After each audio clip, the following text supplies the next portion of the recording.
샬롬 삼국지 3권 8번째. 전공은 호색에 씻겨가고 전공은 호색에 씻겨가고. 유비의 글을 받은 조조는 그날로 군사를 일으켜 여포를 치려 했다. 그런데 호련 유성마가 달려와 놀라운 소식을 전했다. 동탁의 옛장수 장제가 관중에서 군사를 일으켜 남양을 치다가 유시에 맞아 숨졌습니다.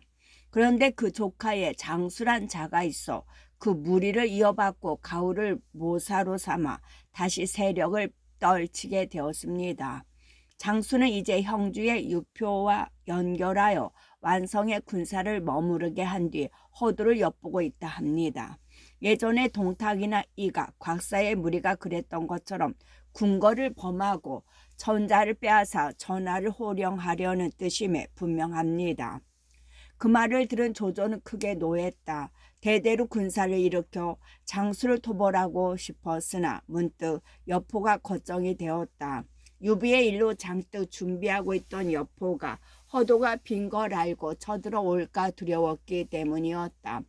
조조가 어두운 얼굴로 거기에 대한 계책을 묻자 순욱이 가볍게 대답했다. 그거야 쉬운 일입니다. 여포는 꽤 없는 무리이니 이익을 보면 반드시 기뻐할 것입니다. 명공께서는 서주로 사람을 보내시오. 여포에게 벼슬을 높여주고 현덕과 화해하도록 권하십시오. 여포는 기쁜 나머지 먼 일을 생각하지 않고 그에 따를 것입니다. 좋은 계책이요. 조조도 그 말을 옳게 여겨 그렇게 대답하고 그날로 봉고도의 왕칙을 뽑아 서주로 보냈다. 여포의 벼슬을 높이는 조서와 함께 유비와 화해를 권하는 글을 전하게 하려 함이었다. 그런 다음 조조는 결과를 기다리지 않고 즉시 15만 군사를 일으켜 몸소 장수를 치러 나갔다. 하후돈을 선봉으로 삼고 군사를 세 길로 나누어 진군하는데 그 기세가 하늘을 찌르는 듯했다. 조조의 대군이 육수가에 이르러 진체를 세우자 장수는 은근히 겁이 났다. 모사 가후를 정해 물으니 그 또한 계책이 없는 듯 말했다. 지금 조조의 병세가 워낙고 우리 힘으로는 대적할 길이 없습니다. 차라리 성을 들어 항복함만 갖지 못합니다. 장수는 별수 없이 그 말을 따르기로 하고 가후를 조조의 진중으로 보내 항복할 뜻을 비추었다. 조조가 가후를 만나보니 그 언변이 흐르는 물 같고 제조 또한 놀라워 아끼는 마음이 들었다. 자신의 모사로 쓰고 싶어 은근히 속을 더보았다. 그러나 가후는 차분하게 대답했다. 저는 지난날 이각을 따라 이미 천하의 죄를 지었습니다. 거기다가 지금은 장수가 제 말이라면 듣지 않는 게 없고 제 계책이라면 따르지 않는 게 없으니 차마 그를 버릴 수 없습니다. 승상의 두터운 정만 가슴에 간직할 뿐입니다. 그리고 다시 장수에게 돌아갔다. 이튿날에는 장수가 조조를 찾아와 항복을 했다. 조조는 싸움 한 번 없이 큰 걱정거리 하나를 덜게 된 게 기뻐 그를 후하게 대접한 뒤 군사를 이끌고 성 안으로 들어갔다. 나머지 군사들은 성 밖에 머물게 하였는데 진체와 목책이 10여리에 이어질 지경이었다. 조조가 성 안에 머무는 며칠 동안 장수는 매일 잔치를 벌여 조조의 환심을 샀다. 평소 술을 즐기고 놀기를 좋아하는 조조라 마다할 리 없었다. 그러던 어느 날이었다. 그날도 장수가 연 잔치에서 취해 돌아온 조조는 슬며시 여자 생각이 났다. 군사를 이끌고 나온 터라 여러 날 여자를 가까이 하지 못한 탓이기도 하지만 원래도 호색한 조조였다. 이 성 안에는 기녀가 없느냐? 조조는 좌우를 돌아보며 은근하게 물었다. 거기에 있던 조카 조안민이 그런 조조의 속뜻을 알고 가만히 대답했다. 어제 저녁 늦게 제가 살펴보니 이 관사 곁에 한 부인이 사는데 몹시 아리따운 모습이었습니다. 사람들에게 물어보니 장수의 아제비 되는 장제의 처라고 했습니다. 장제의 처라. 그렇다면 과수떼기로구나. 나도 지금은 호랍이 신세이니 서로 만나 정분을 나눈다고 죄 될 리 없지. 조조는 취한 김에 그렇게 중얼거리며 갑병 50명을 풀어 그 부인을 데려오게 했다. 조조의 명을 받아 몰려간 군사들은 오래전에 한 부인네를 업어왔다. 조조가 보니 과연 아름답기 그지없는 여인이었다. 그대는 누구며 성명은 어떻게 되시오? 조조가 떨리는 목소리를 가다듬으며 묻자 그 부인네가 겁먹은 얼굴로 대답했다. 저분 장제의 안악되는 사람으로 출시성을 쓰고 있사옵니다. 부인은 나를 알아보시겠소? 조조가 다시 그렇게 묻자 출시는 아미의 은은한 홍조까지 떠올리며 대답했다. 승상의 위명을 들은 지 오래더니 다행히 오늘 이렇게 저울하여 뵙게 되었습니다. 그걸로 미루어 이미 조조가 품은 뜻을 짐작하고 있는 것 같았다.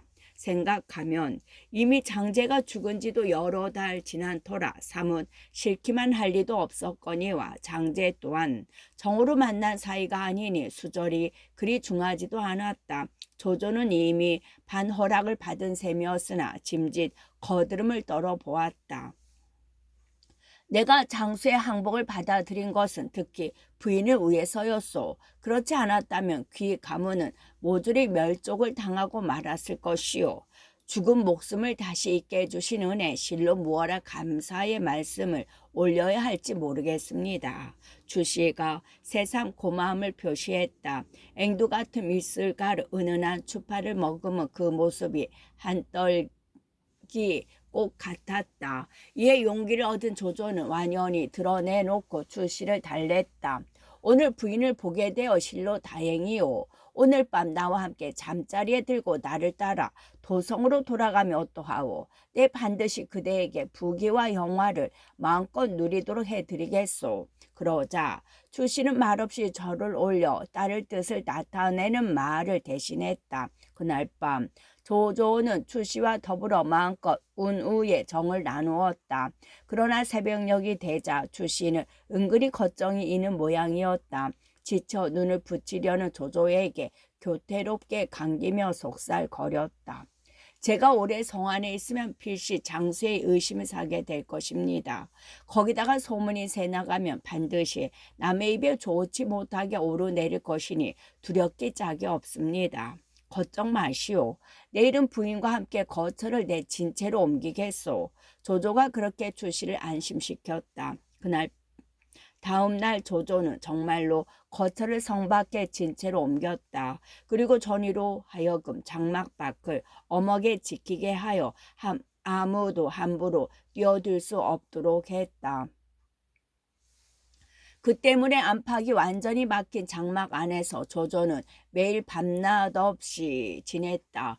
주씨 또한 인물 못지않게 남자를 후릴 줄도 알아서 조조는 돌아갈 생각도 있고 음락에 빠져 허덕였다. 하지만 꼬리가 길면 밟히는 법.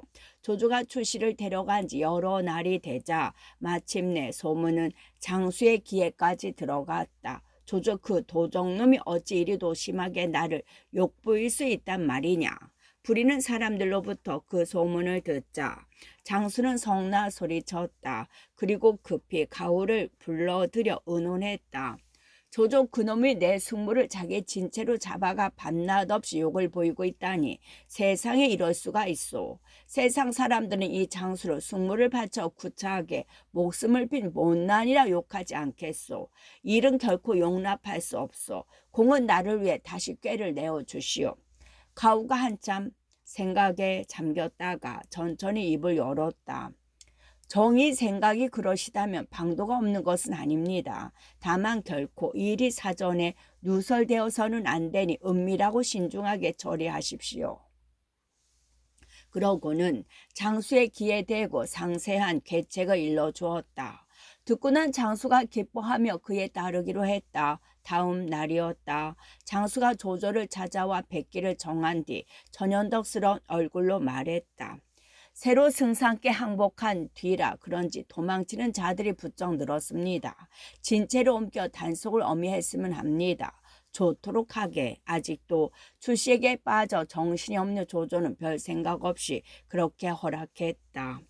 조조의 허락을 받은 장수는 그날로 군사를 네 부대로 나누어 각기 가후가 준 계책에 맞게 배치하고 때를 기다렸다. 그러나 조조의 장막을 지키는 전우의 용맹이 두려워 감히 가까이 하지 못했다. 할 수 없이 장수는 편장인 호거아와 의논을 했다. 전이가 저토록 굳게 장막을 지키니 가후의 계책이 아무리 그럴듯해도 써볼 수가 없네. 존수가 없겠는가? 호거아 역시 힘이라면 남에게 지기 싫은 위인이었다. 500근을 지고 능히 하루에 700리를 걷는 별난 장사였지만 전위는 이길 자신이 없었던지 한동안 생각하다 궁색한 꾀를 냈다.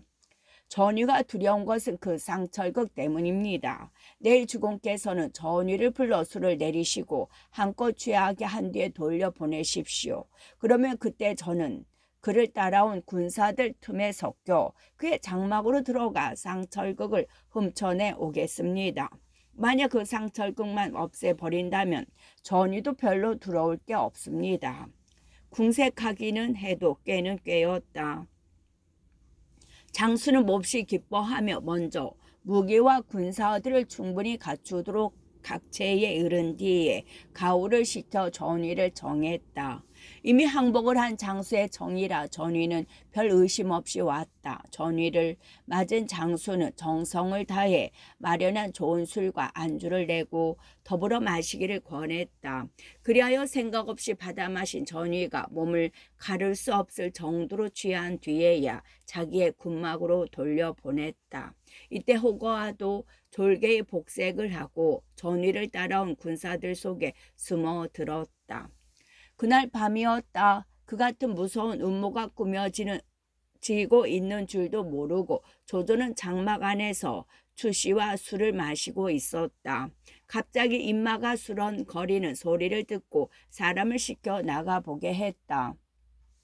장수의 군사들이 밤 순찰을 돌고 있다 합니다. 잠시 후에 사람이 들어와 그같이 알렸다. 이에 조조는 더 의심하지 않고 술을 마시다가 주씨 잠이 들었다.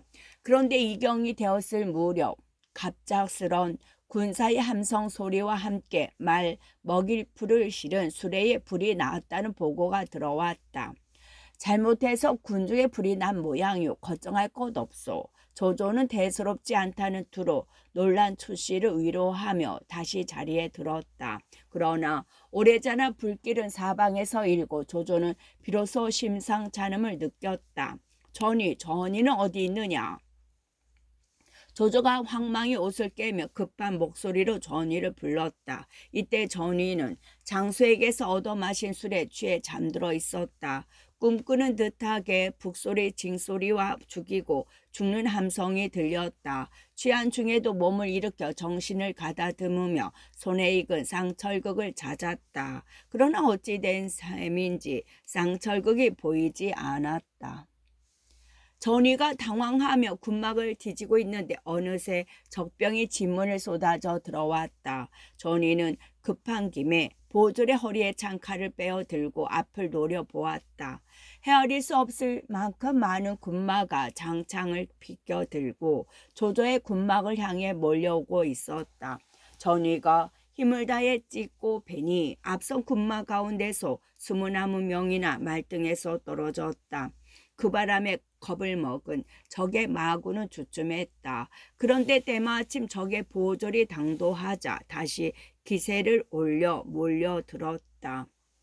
마치 갈대숲 같은 적의 장대 사이에 둘러싸인 전위는 그래도 두려워하지 않고 칼을 휘둘렀다. 그러나 뒤에 자다가 밀려 나온 그라 몸에는 갑옷 한 조각 걸치지 못했다.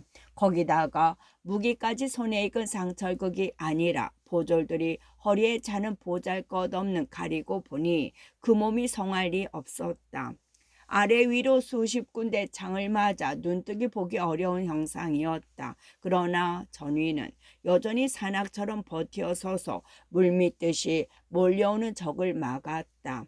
이름 없는 졸개의 칼이 오히려 견뎌내지 못해 나중에는 쓸 수 없게 되어 버렸다.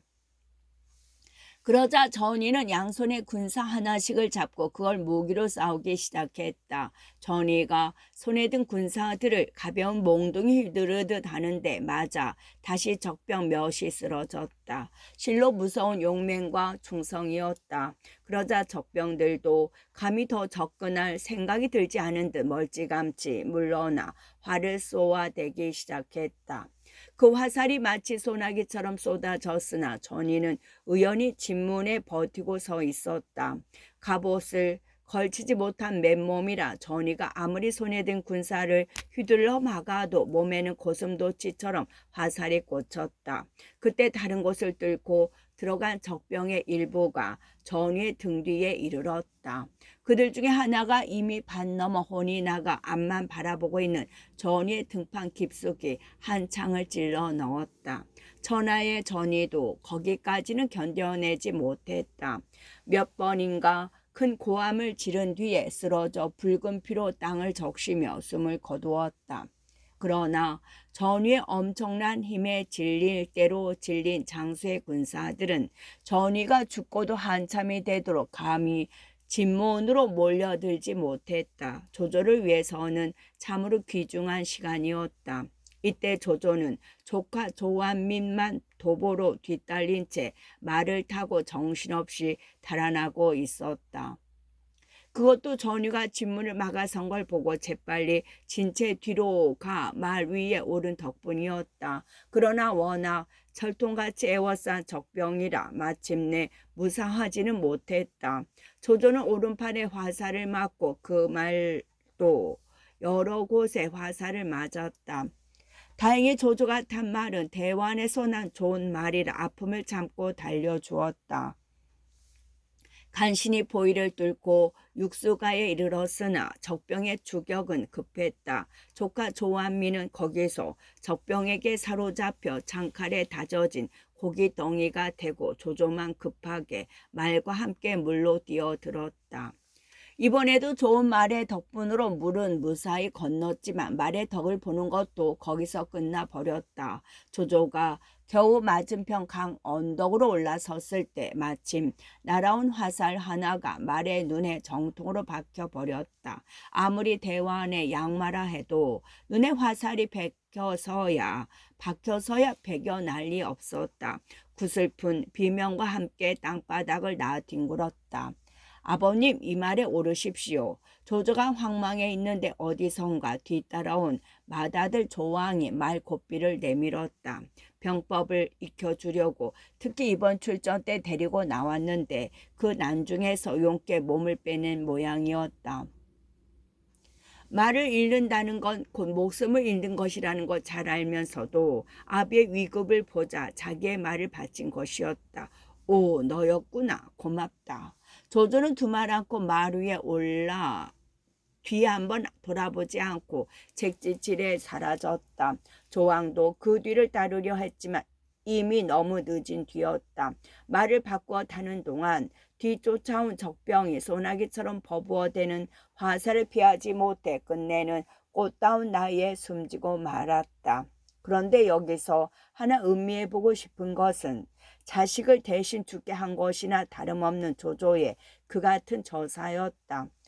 창황 중에 저질러진 일로 보기도 하나 가장 흔한 해석은 조조의 비정함과 이기에서 구하고 있다. 실제로도 장자 조왕을 아들로 삼아 기른 조조의 정처 정시인은 그 일을 들어 조조와 의절하고 평생을 다시 보지 않았다는 기록이 있다. 하지만 그 일의 해석은 비정과 이기에서만 구하고 있는 것은 아무래도 일세의 영웅 조조를 지나치게 비하시킨 감이 있다.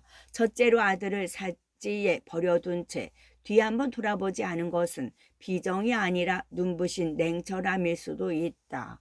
조조가 살아가면 원수라도 갚을 수 있지만 조왕이 살아가면 원수는커녕 제 한 몸도 보존하기 어렵게 된다.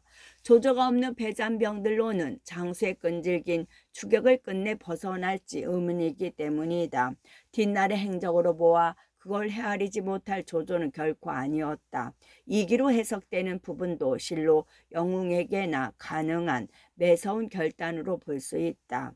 그 경우 아들을 대신해 죽는 것은 세상의 범부라도 할 수 있다. 그러나 작은 인정에 끌리지 않고 자기 목숨의 무게와 아들의 목숨이 가진 무게를 냉정히 헤아려서 결단하는 것은 범부로서는 오히려 어려운 일이다. 조조는 그때 이미 사사로운 아비뿐이 아니었다. 가깝게는 흩어져 장쇠 군사들에게 개몰리듯 하고 있는 장졸들을 수습해 그들을 각자의 아비에게로 살려 돌려보내야 할 주장이었고, 멀게는 제세 안민의 뜻을 펼쳐야 할 영웅이었다.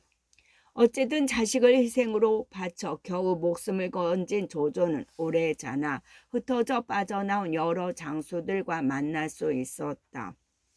조조는 그들을 시켜 흩어진 군사들을 모으게 하는 한편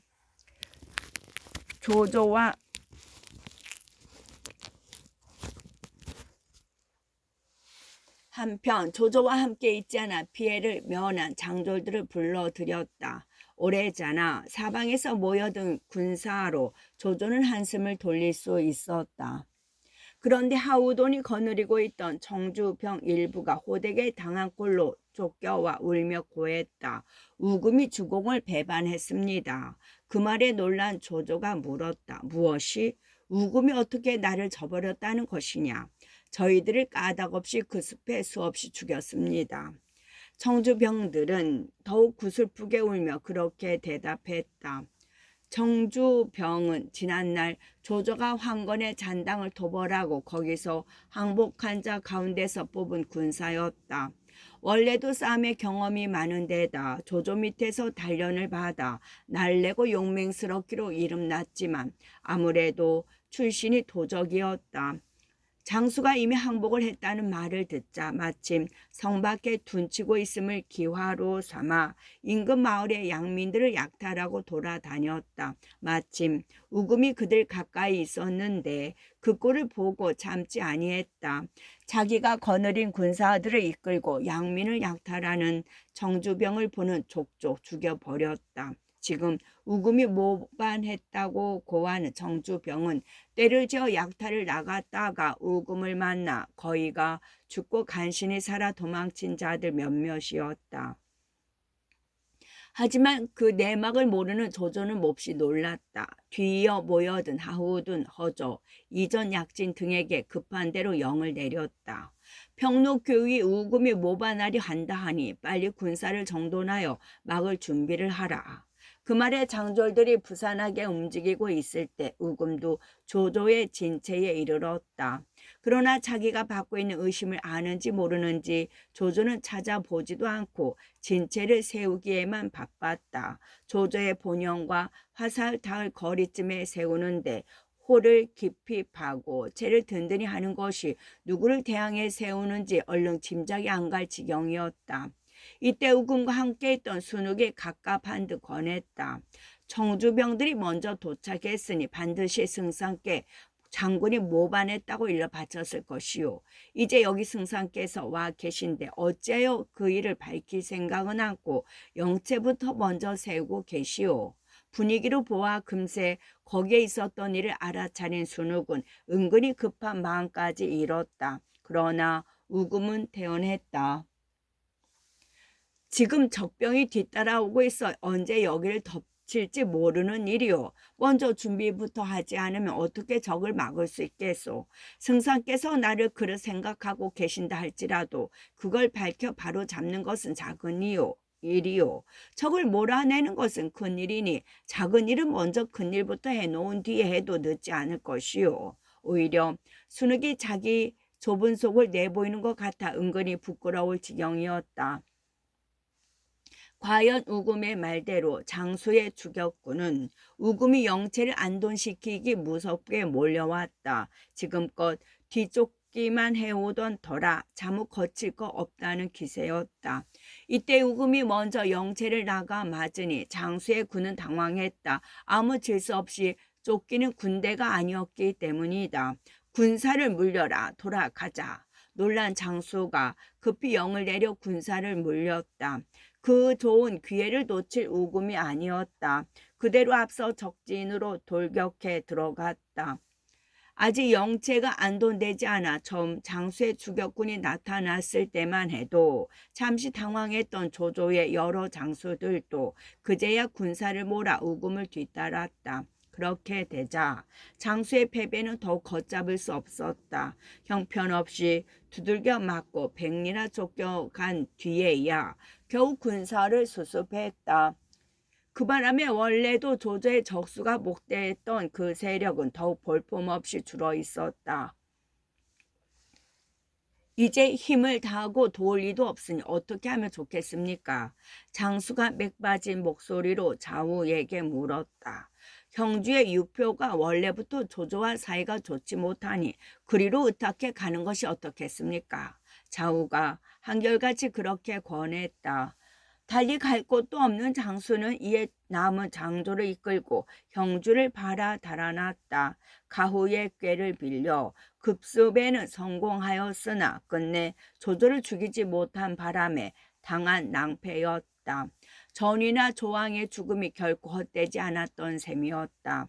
장수를 멀리 쫓은 뒤에야 조조는 군사들을 정돈하고 여러 장수들을 불러 모았다.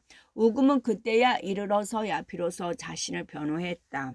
정주병들이 이리저리 돌아다니며 부녀자들을 희롱하고 재물을 약탈하여 크게 백성들의 신망을 잃었기에 제가 군사를 풀어 죽였습니다. 결코 주공을 배반하려 한 것은 아닙니다. 그렇다면 어찌하여 먼저 내게 그 일을 알리지 않고 영체부터 세웠는가? 조조는 짐작이 가면서도 짐짓 그렇게 물었다. 우금은 전에 순욱에게 말한 대로 대답했다. 장군은 쫓기는 황망함 가운데도 능히 군사를 정돈시키고 영체를 굳게 하였을 뿐만 아니라 남의 말에 흔들리지 않고 오히려 진싸움을 이기도록 만들었소.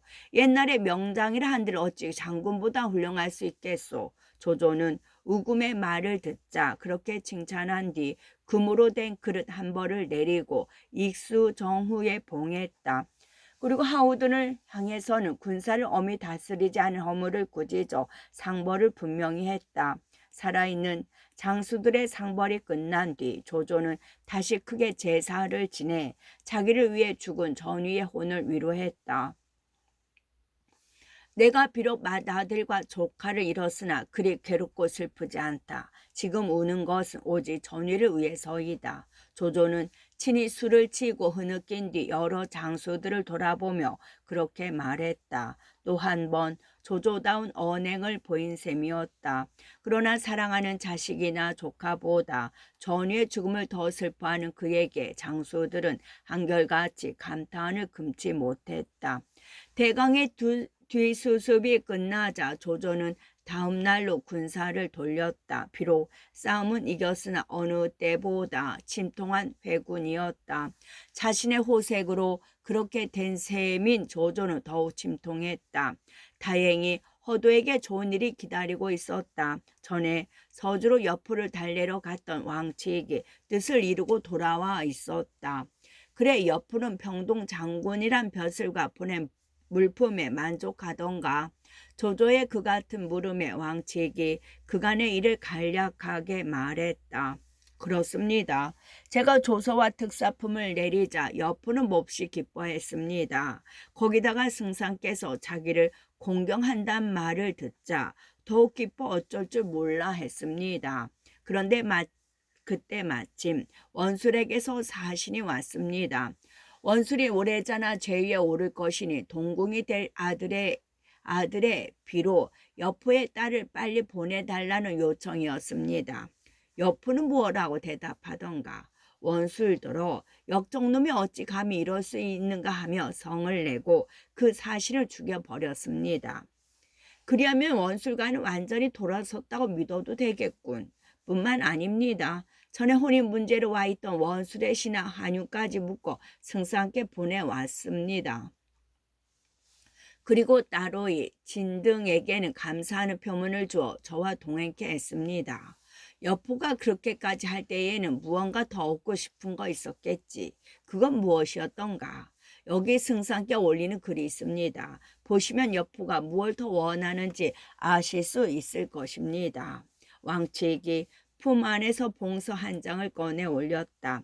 조조가 뜯어보니 감사의 뜻을 표함과 아울러 여포가 얻고자 하는 것은 겨우 정식으로 서주목에 임명되는 것이었다. 어려울 거 없지. 조조는 그렇게 말하며 껄껄 웃었다. 어쨌든 사자까지 죽이고 한윤을 자기에게 묶어 보낸 것으로 보아 여포와 원술의 혼담이 끊어진 것은 확실했기 때문이다. 그렇게 되면 원술과 여포 사이에 남은 것은 전쟁뿐이라.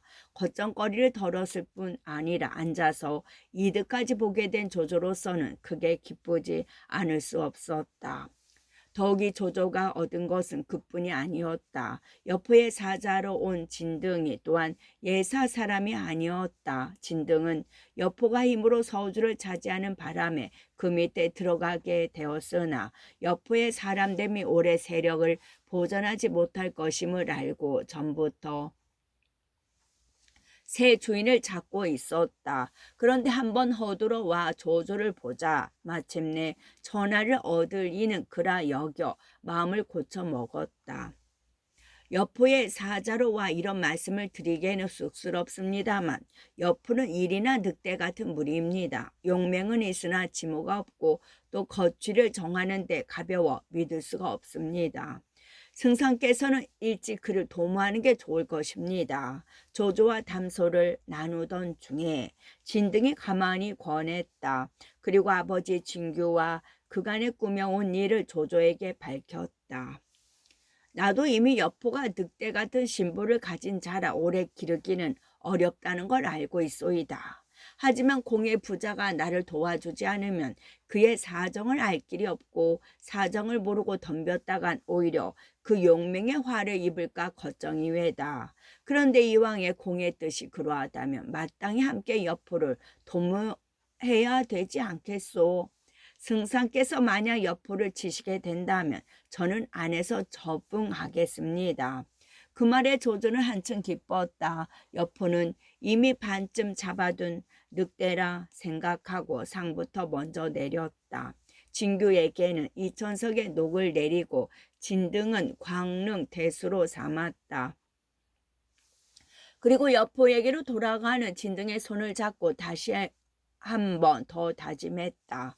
동쪽에 일은 오직 공부자만 믿소이다. 그 다짐에 진등은 고개를 끄덕여 조조를 안심시킨 뒤 서주로 돌아갔다. 어떻게 됐는가? 서주로 돌아가자 여포가 얼굴을 대하기 무섭게 진등에게 물었다.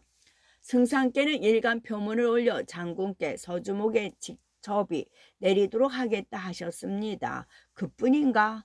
저희 아버님께는 녹 2천석을 내리고 제게는 광릉 태수의 벼슬을 주었습니다. 그 말에 여포가 버럭 성을 냈다. 뭐라고?